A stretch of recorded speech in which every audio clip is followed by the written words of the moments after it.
Welcome back to Dreamtime Adventures. Spring was just around the corner in the Burg, and everyone was excited for the warm sunshine and blooming flowers. Well, almost everyone. Up on Creaky Hill, Dr. Zoop was looking out his laboratory window with a wistful sigh. "What's wrong, Doctor?" Rusty asked, his wheels squeaking as he rolled over with a cup of hot cocoa for his friend. "I miss the snow," Dr. Zoop admitted, taking the cocoa. His wild hair seemed less bouncy than usual, and his usual energetic movements were slow and thoughtful. "When I was a little boy, my family would build the most amazing snow forts and have epic snowball fights. We'd make snow angels and catch snowflakes on our tongues. And the snowmen, oh, the snowmen we would build." Razzle, who was polishing her shiny metal arms nearby, tilted her head curiously. "Snowmen? You mean humans create stationary versions of themselves out of frozen water? How peculiar." "It's not peculiar, it's wonderful," Dr. Zoop insisted. "And now spring is coming, and all the snow will melt away, and everyone will forget how magical winter can be." Rusty and Razzle exchanged mechanical glances. They didn't quite understand the appeal of cold, wet snow. After all, moisture was the enemy of well-oiled gears, but they hated seeing Dr. Zoop so sad. "Perhaps you could invent something to create more snow," Rusty suggested. Dr. Zoop's eyes lit up. "That's it! I'll make the Burg have one last perfect snow day before spring arrives. Everyone will remember how wonderful winter is." He rushed to his workbench, pulling out blueprints and parts. For 3 days and nights, Dr. Zoop worked tirelessly, fueled by hot cocoa and childhood memories. Rusty and Razzle helped as best they could, though they were a bit concerned about how enormous the machine was becoming. Finally, it was done, a massive snow-blowing machine that looked like a cross between a cannon and a windmill. Dr. Zoop was so excited that he didn't notice when he bumped his candy dish, sending his favorite homemade rainbow candies tumbling into the machine's intake valve. "Behold," he declared, pressing the big red button, "the Super Snow Spectacular." The machine whirred to life, its giant fan blades spinning faster and faster. With a tremendous whoosh, it began shooting snow into the air, far more snow than Dr. Zoop had anticipated. And mixed in with the snowflakes were colorful specks of his rainbow candies, swirling and twirling as they fell toward the Burg. Down in town, Charlie and his Blue Dragon buddy were helping set up for the Spring Festival when the first unusual snowflakes began to fall. "That's strange," Charlie said, catching one on his mitten. "It was supposed to be sunny today." Josephine and her majestic unicorn Pinky trotted over, with their cousin Kaleah walking beside them. K-Girl, as the cousins called her, was visiting for the week and had been helping paint decorations for the festival. "Is that candy?" K-Girl asked, catching a colorful piece on her tongue. It tastes like rainbow berries." But the festive mood quickly changed as the snow fell harder and harder. Within minutes, the roads were covered. The candy pieces, while delicious, were also pelting down with surprising force, causing everyone to run for cover. "This has to be Dr. Zoop's doing," Josephine said, watching as the town quickly disappeared under white. Mayor Marie rushed over, snow already covering her boots. "Charlie! Josephine! We need your help! The snow is getting too deep and the spring festival is going to be ruined." The children knew they had to act fast. Charlie climbed onto Buddy's back, while Josephine and K-Girl mounted Pinky. "Let's split up," Charlie suggested. "Buddy and I will try to melt as much snow as we can, while you two talk to Dr. Zoop and convince him to turn off that machine."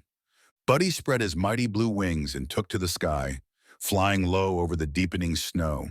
With careful control, he released gentle breaths of warm air that melted the snow beneath them, creating pathways for the townspeople to move around. Meanwhile, Josephine, Pinky, and K-Girl made their way up to Creaky Hill, where the snow and candy mixture was falling even thicker. When they reached the laboratory, they found Dr. Zoop dancing in the swirling snow, catching candy pieces and laughing like a child. "Dr. Zoop," Josephine called out, "your snow machine is burying the town. Isn't it wonderful?" Dr. Zoop spun around, his lab coat covered in snowflakes and candy. "One last perfect snow day before spring." Kaleah, who had never met Dr. Zoop before, stepped forward carefully. "The snow is beautiful," she said kindly, "but it's too much for the town to handle, and the candy is hitting people pretty hard." "Candy?" Dr. Zoop paused, catching another piece. Oh, my rainbow candies must have fallen into the machine. What a happy accident. Not so happy for the people trying to prepare for the spring festival, Josephine explained. Everyone's stuck inside, and Buddy can't melt the snow fast enough. Dr. Zoop's smile faded. I didn't mean to ruin their festival. I just wanted to share the joy of snow one last time. K-Girl had an idea. What if we could have both, the spring festival and your snow day? Back in town, Charlie and Buddy were fighting a losing battle. For every patch of snow they melted, twice as much fell from the sky. The townspeople had started to gather around them, worried about their homes and the festival. We need a better solution, Charlie said, watching the snow pile higher. That's when he spotted Josephine, Pinky, and K-Girl returning with Dr. Zoop, Rusty, and Razzle. I'm sorry about the snow overload, Dr. Zoop announced to everyone. I'm going to adjust my machine to slow it down, but I need your help with something first. Together they came up with a brilliant plan. Dr. Zoop modified his snow machine to be less intense, while Charlie and Buddy flew around town, creating strategic melting patterns. Instead of trying to get rid of all the snow, they shaped it into magnificent sculptures and slides. Josephine and Pinky used their knowledge of the town layout to direct where the snow should stay and where paths needed to be cleared. K-Girl, who had a talent for organization, coordinated teams of townspeople to collect the fallen candy into colorful buckets.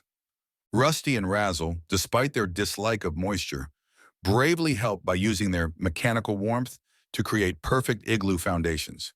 Every time they got too wet, the children would help dry them off so they could continue. By afternoon, the Burg had been transformed. The town square now featured an amazing snow sculpture garden with slides and forts for the children to play on. Pathways had been cleared between all the important buildings, lined with the collected rainbow candies like colorful stepping stones. This is even better than I imagined, Dr. Zoop admitted, watching children and adults alike enjoying both the snow and the early spring decorations that peeked through. Mayor Marie was especially impressed with how everyone had worked together. Instead of fighting against the snow, we made it part of our celebration, she said, particularly smiling at Kaleah. Your idea of the winter's farewell, spring's hello festival was brilliant. K-Girl blushed with pride. Sometimes the best solution isn't getting rid of a problem, but finding a way to make it work for everyone. In honor of her contribution, Mayor Marie presented Kaleah with a special crystal snowflake pin and an enormous bag of the rainbow candies. You're welcome in the Burg anytime, the mayor declared. As the sun began to set, Charlie and Buddy lit lanterns along the snow paths, while Josephine and Pinky helped serve hot chocolate to everyone. Dr. Zoop, now surrounded by new friends, told stories of his childhood snow adventures, his eyes twinkling with happiness. You know, Rusty said to Razzle as they watched from a dry spot under an awning, I still don't understand the appeal of snow, but I do understand the importance of memories. And making new ones, Razzle added, seeing how happy their creator was, sharing his joy with others. Charlie, Josephine, and K-Girl sat together on a snow bench, enjoying candy and hot chocolate as stars began to appear in the evening sky. I think this might be the best festival the Burg has ever had, Josephine said. Because it combined winter and spring? Charlie asked. Because it brought everyone together, K-Girl replied, her snowflake pin glittering in the lantern light. And so ended another magical adventure in the Burg, teaching us that sometimes the most beautiful moments happen when we embrace unexpected changes and work together to find creative solutions. Join us next time for more Dreamtime adventures, where friendship, courage, and a little bit of magic make anything possible.